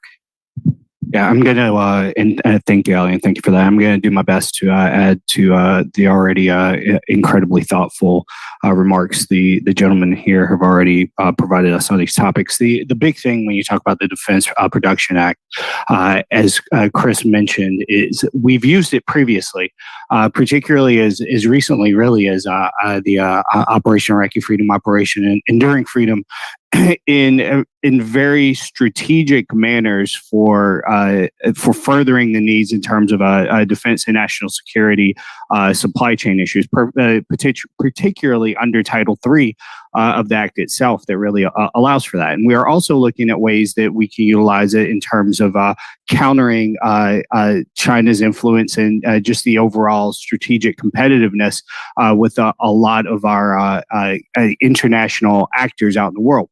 So looking at what we are concerned about when we talk about the 5 domains, and particularly in the cyber domain and space, as we're seeing more and more they're becoming interconnected if they already weren't interconnected. We have to understand that this is an opportunity for us to leverage standing law and policy in order to provide us with the resources necessary to really have an impact on the issues that we're facing right now. When you look back at what happened with Volt Typhoon, and you see that these a Chinese-backed group is already in our systems, already continuing to try to attack, and not just attack, but really placing themselves in our critical infrastructure systems. A lot of this is for the future, just as a potential idea if we get into some type of hot kinetic activity with them. If they decide that, yeah, you know what, screw it, we're going all the way into Taiwan and we want to see what the Americans are going to do, well, they're already in our systems to create massive chaos domestically for us that may prevent us, or at least maybe some barrier for us to engage in support of those types of activities. So this is what we're really talking about when we talk about critical infrastructure in this type of conversation. It's about protecting us for now and protecting us for the future. And the how to that is standing law and policy like the Defense Production Act. Another part of this, too, is ensuring that we have the proper workforce that's going to be able to leverage these tools that are necessary as we're moving forward. The level of technology that is really ramping up, particularly, again, with our competitors, because they don't have the laws or live by the law, some of the same laws and policies and oversight that we do. They see that as an opportunity for them to go out and build those capabilities without any type of regard for some of the civil rights, civil liberties that we pride ourselves on. So that makes a part of the fight is very important for us, but it does make a part of the fight more difficult. So we need to look at the laws and policies and regulations that exist and do everything we can in the here and now to leverage those in order to put ourselves in a better position. And building out our cyber workforce and building out our technological workforce is going to be incredibly important for that. Making sure that we have the right regulations in place for things like AI, as it was mentioned up here as well. when you go back to things like location attribution and being able to determine where these nefarious actors are when they are in our critical infrastructure and our systems, tools under AI are making it all the more difficult to understand and know exactly where they are, how they're using their technology, and how we can best identify and get to them. So anything that we can leverage right now, again, I'm going to just keep hitting it home. Anything we can leverage right now in terms of resources, in terms of funding, in terms of law and policy that can place us in a better position is going to be important for the fight now and the future fight. And then lastly, I'll add, we've already talked about CISA quite a bit up here. I think trust and understanding between the government and the private sector is going to be pivotal moving forward. Private sector institutions, private sector organizations need to know and understand that when they do have some type of ransomware attack, when they do have some type of issues within critical infrastructure systems, if they report that, if they partner with the United States government and other entities in order to take care of these systems, it's not going to hurt their business. It's not going to hurt their bottom line. And ensuring that once the proposed rule review of CIRCIA is complete and we have that in place, ensuring from a government perspective that industry understands that is going to be key, because as we see the level of technology and the way it is quickly evolving is not something that the government alone is going to be able to maintain pace with. We're going to have to work across enterprises in this key aspect of public-private partnerships and understanding that this is about critical infrastructure, it's about cybersecurity, it's about protecting cyber ground systems for space operations, it's about protecting our other traditional air, land, and sea domains as well. But it's a phenomenal opportunity right now for us to get ahead of these problems and work in better private-public partnerships in order to meet success.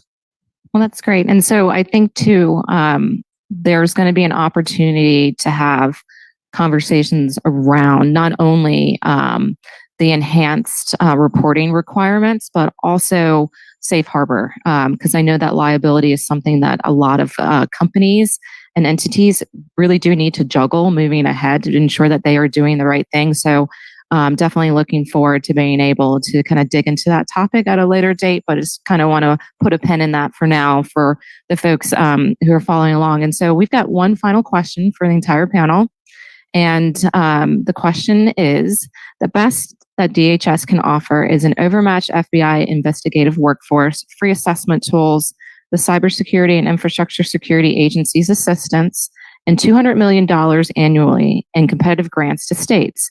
Posse Comitatus keeps Cyber Command off critical infrastructure networks privately owned and operated by the private sector. So it has been argued that our national defense posture must immediately move beyond sharing information with industry to bolster their ability to defend themselves actively.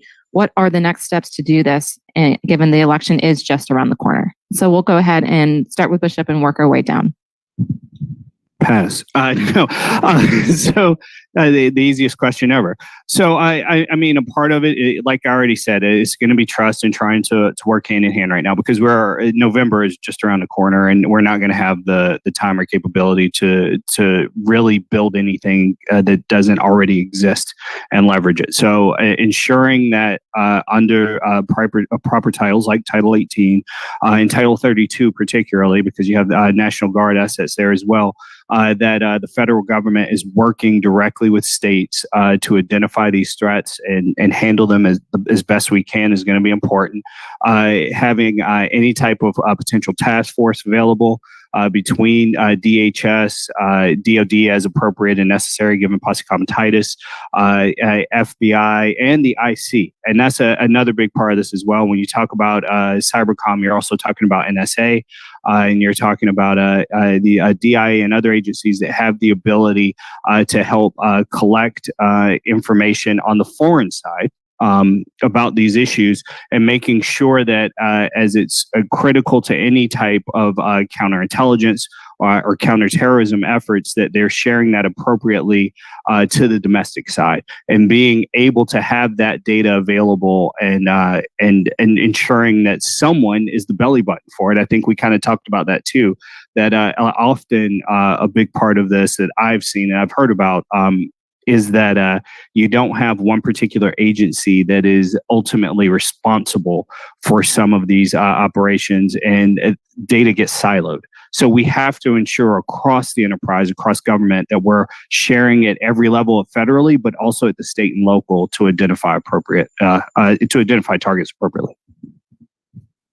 Awesome. Well, you answered the question for me, but so quick pulse of the room. Who here remembers the hack of the power system in Ukraine back in 2014?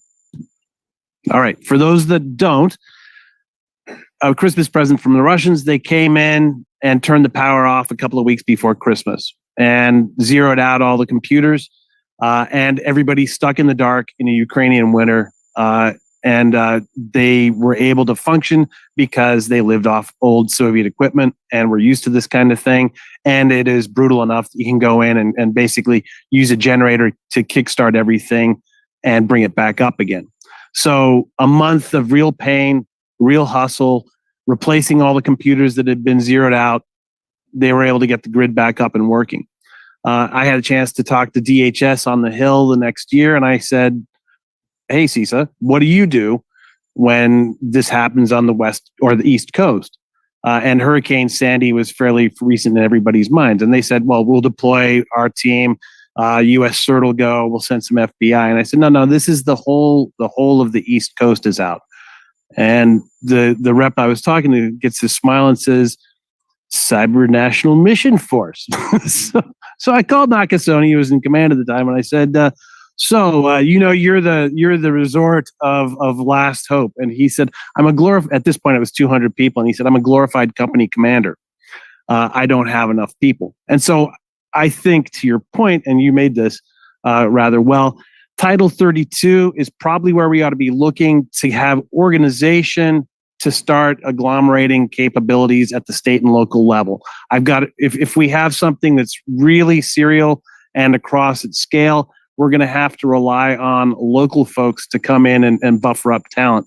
And I think we have to have exercises that explore those capabilities. Something we practice over in OSD is something called mission-based systems engineering, where you take a kinetic problem, you figure out the cyber portion of it, and then you start putting tails on donkeys, saying, at this point in this problem, who's in charge? And everybody looks around. I guess I am. Are you resourced? Maybe. And you start pulling the problems in. And until we start getting to the point where we're looking at an honest self-assessment and starting to put people in the seats they belong in, you're not going to see that holistic response. I would heavily advocate that everybody in our National Guard system, in the military, and our public-private partnerships starts looking at how I handle things on a bad day and figure out who's got what responsibilities. Chris.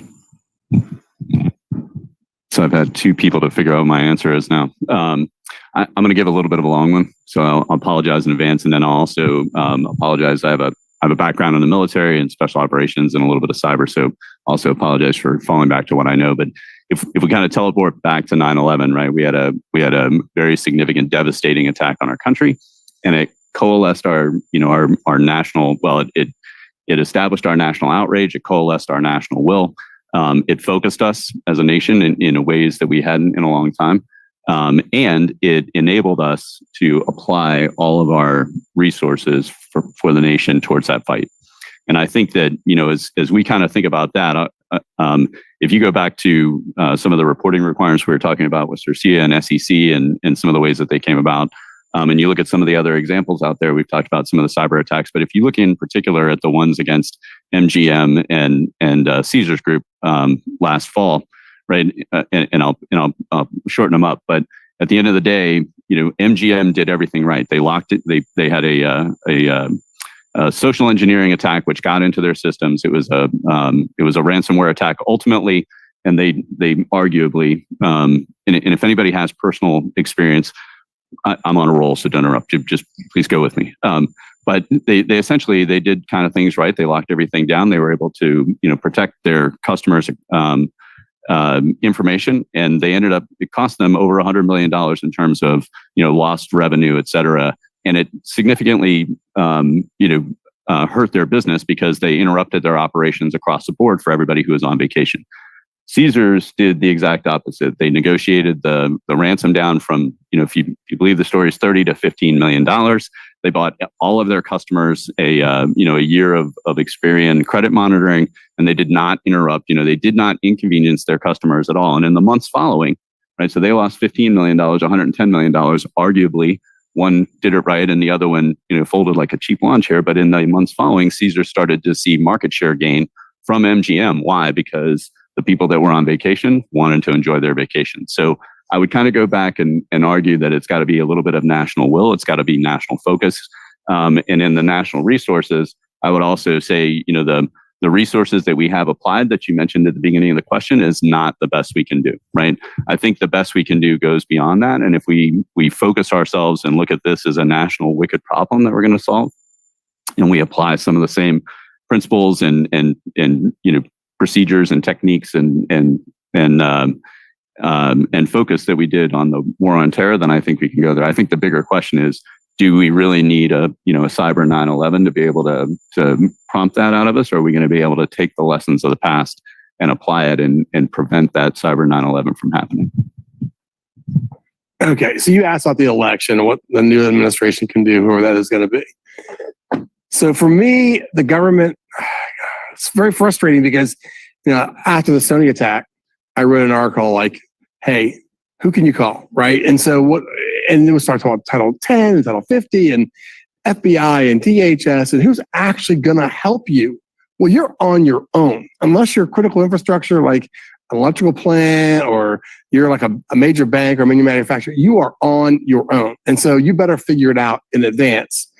Well, I'm segueing here to a rant that I'm sure everyone on this panel is going to roll their eyes, and maybe some of the audience too, is if you can help a CISO just reduce some risk, that's beneficial. And so I'm going to get a little bit on a tangent here, but if you're a manufacturer and you are using hundreds, if not thousands, of different components that go into your product, your risk, one of your biggest risks is third-party risk management.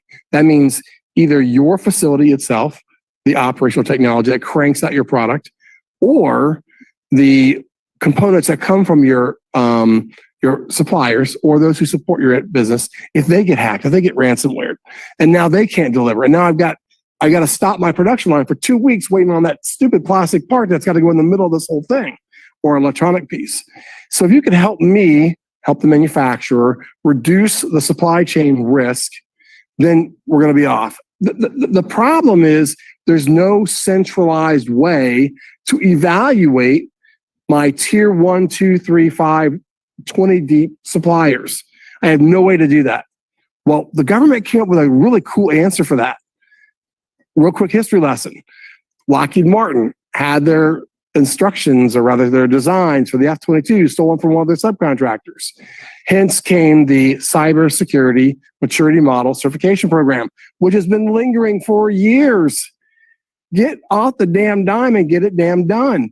If we, in fact, can certify each individual defense industrial base contractor, supplier to a prime, then we can effectively create a level of, there's some level of control. There's some level of defense that's integrated together. I can trust that somebody got their act together. They're a subcontractor to a subcontractor. They're not going to have the intellectual property hacked from the Chinese. Now, we all know that if the Chinese really want it, they're going to get it anyway. But point being is we need to build that resiliency. And I can tell you right now, I've talked to 200 customers last year that they would love to have a system like this where they didn't have to independently assess the security posture of 200 or 1,000 suppliers. They could just go, that person's CMC certified level 2 or level 3. And then I can then trust them, and they get reevaluated once a year. That's one thing. I can build that trust, and that will save gobs of money and reduce a lot of risk. So for me, the wish is get off the damn dime and get CMC done. It's not gonna be perfect. Let's get rolling. Let's get it started. That's my rant for the day. And that's interesting because CMMC just like makes, the hair on the back of my neck stick up. I do think it's going to be a net positive, and I think we need to move forward.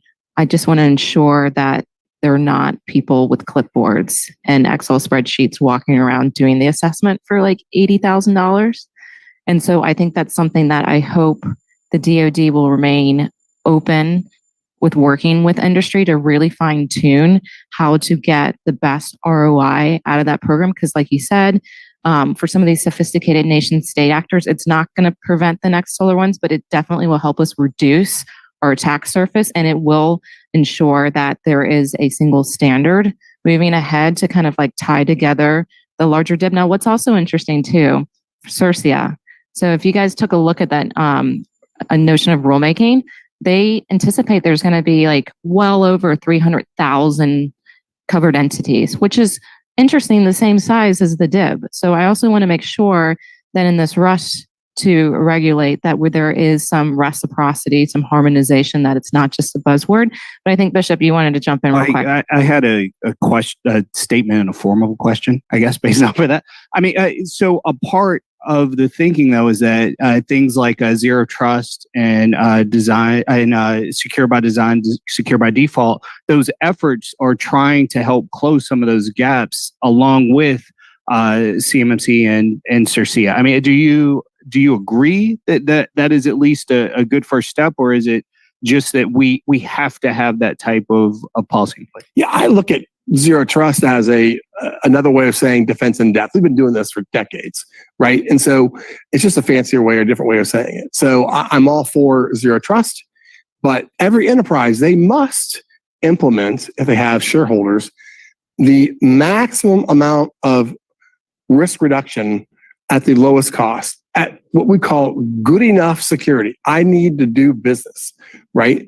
And so, but I need to know if I'm going to link up with you because you're one of my suppliers or one of my, one of my partners, I need to know that you've done at least a minimal amount of preparation to be cyber resilient. And so one of the concepts that, Ali and I've talked about before is this concept of why couldn't we do something like CMMC as a service? So if you're a small company, let's get you to get on the cloud, a secured, if you will, like a FedRAMP kind of thing. And you don't have to secure your enterprise. You buy the service. And now you can do business with the government. And now we have some kind of resiliency. So I think there's many ways to get there, but we got to stop doing the belly button, lint picking, not getting anywhere style of things, and just get started. We'll fix it. It won't be perfect in the beginning. And yes, I think, Ali, to some point, I think what you're trying to say is that there are a lot of small businesses that could get caught in the gap. Well, damn it, that's part of your job. You're supposed to be cyber secure. So you're not giving out classified or sensitive information, sensitive intellectual property to the Chinese. And so anytime we can, build that resiliency, stop the gap of us losing all of our intellectual property that we spend so much money to develop that research and develop to create that product, only to have that same product pop up from a manufacturer in China at half the cost, and they sell it to destroy what that small company may have built. Yeah. So one of my past sins was I was an $80,000.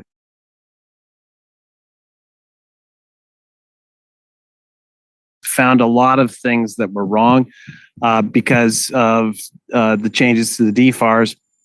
They'd asked, and because of the hack at Target, the board of this company was concerned. And so we came in, took a look, found a lot of risk, and got stopped halfway through by the lawyers who said, thanks for your time. You've done an excellent job. But we're actually looking at the cost of compliance. It's far greater than any penalty. And we're starting to open the board up for liability. Have a nice day. And that was that, coming from a government world, you don't think about it, but cybersecurity is like insurance. You don't want to pay for it until after you need it. The other thing that we had as a takeaway was technologists do an incredibly bad job of making risk real. And so when I come to the boss and say, Quick 25 is open, they don't get it. And you have to have somebody who's got operational experience. That's where a guy like Reed's really useful, who's come in from the operational world, sees the cyber stuff and goes, how's this affect warfighting? And the technologists, especially in DoD, have had a hard time historically saying, look, this is revealing your war plans. This is making it so that you can't get off the mark because the enemy already knows what you're doing. Same thing over on the business side, but we don't have that imperative of mortality to push the idea to the company that you have existential risk on the cyber side. It's not just a regulatory hit. And the Sony hack, I hadn't read your article, but I did read the one that Fortune did, a 3-parter. If you haven't read that, it's amazing because the guy went in, he read all the emails that got lost. He found out how much money they'd lost. He looked at all the relationships they'd lost, and he was able to that article maps out the existential threat that Sony took because they treated cybersecurity as a cost overhead. Their CISO proudly said that he was able to minimize security spend to about 1%. And the cause of it, the result of it was the manager for the movie production unit lost her job. The studio lost many of its most important relationships. The Brangelina was just one of the ones impacted. If you haven't read the article, I highly commend reading it. And it makes it real. It makes cyber risk a business risk.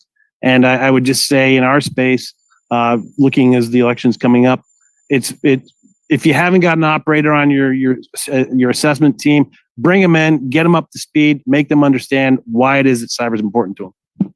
I think we've got a little bit of time if there's a question in the audience. Oh, sorry. No, Chris, go ahead. I was just going to say the only thing I heard out of that entire thing was Reed's really useful and might be the single greatest compliment I've ever received. Yeah, go ahead. Please go ahead. No, is there anything you want to add? Okay. Okay. So you all talked about having the DIB protected by CMMC and pushing third-party requirements down into the DIB and other things, et cetera, so that we can filter all this information up to the government, have a single point where we can analyze all the data. What's your assessment of the government's information security? Would they pass CMMC? SEC just pushed out a bunch of requirements, got their Twitter account hacked. I mean, are we being a little bit, what's the word? Hypocritical about requiring a lot of these other companies to do something that I'm going to suggest possibly the government hasn't shown any ability to do itself? The government is a large nonprofit. Yeah, I think hypocrisy is good. Just tell the contractors who want the work, look, you want to play, you got to get yourself secure. That's the bottom line. I think that's okay. And to answer your question, boy, you could really open a can of worms. We're talking about FedCiv, we're talking about DoD, talking about intelligence community, law enforcement. What are we talking about here? So everyone has to best protect their enterprise. And Allie and I keep telling her and joking about this, that, one of the things that keeps us from really being hacked, and I mean affected by hack, particularly critical infrastructure, is we are the 800-pound gorilla in the world when it comes to kinetic warfare. So if you really want to take us on, we have the ultimate compensating control. We're going to mess you up, so don't mess with us. But at what point does that wear out? At what point does perhaps a China become an economic world power where they're willing to take us on? Kind of like what happened in World War II with the Japanese at Pearl Harbor. At that point, they're like, it's worth the risk. They're blocking all our oil. We can't conquer China unless we overthrow the United States and their oil embargo on us. And they rolled the dice and they lost. But what I don't want to have happen is we get into a situation where we are vulnerable enough where a China might say, you know what? We've been waiting. We've been patient. It's time to roll the dice. And that's the day I don't want to see. We'll go to Bishop. Yeah, I would say yes, the government is hypocritical and they still need to rely on industry to help close this gap and to look for more innovative solutions and what the government, should be doing regarding cybersecurity internally. And to their credit, for all of the officials we regularly speak with at INSA, they want to hear those ideas. They come to us to try to find folks out here to have those exact types of conversations. Yeah, and I'll just add, the government is not secure, but it's not secure because, and I'm not absolving them because they're ultimately responsible, but they're not secure because hardware, software, and the manpower, the bulk of the manpower that provides cybersecurity for the government all has a company logo on it. So CMMC and other things like that are what they are using to try to secure them. So this is not an us them, or now that I'm a them and not a us anymore, it's not a them us, right? This is that's why I keep going back to, this is a wicked problem that, that involves everyone, and it's got to be a group effort. Or we all, this is one of those, we either all hang separately or we all hang together. Go ahead, John. So technology moves, especially in the security space, at least 3x government speed. So there's got to be a lot of imagination on how to cohere risk rapidly and develop remediations and allow the government to catch up. I would say the A team's really good, and then based on urgency and business need, the security probably falls off fairly quickly. But all in all, I think the government's got a very active effort looking at both itself and, as I referenced earlier, looking beyond itself now at the risks posed by industry partners in the DIB. Yep. And I'll just have the last word before we wrap up. I believe that they should start with their FSMA requirements. It's pretty foundational, basic, what's on your network, and more importantly, who's on your network. So the traditional IT inventory is not good enough anymore. OMB has come out and said, okay, you are now responsible for providing not just the IT, the IoT, but the OT piece as well. And a lot of departments and agencies don't want to do it. They don't want to be responsible, but what you choose not to see can hurt you. And we really need to start there. And we need Congress to provide some level of oversight to ensure that the taxpayer money and the investment that the public is making in the government, that they are in a position where they can achieve their mission. So thank you again, Bryson. Really appreciate being back, and have a happy Friday, everybody.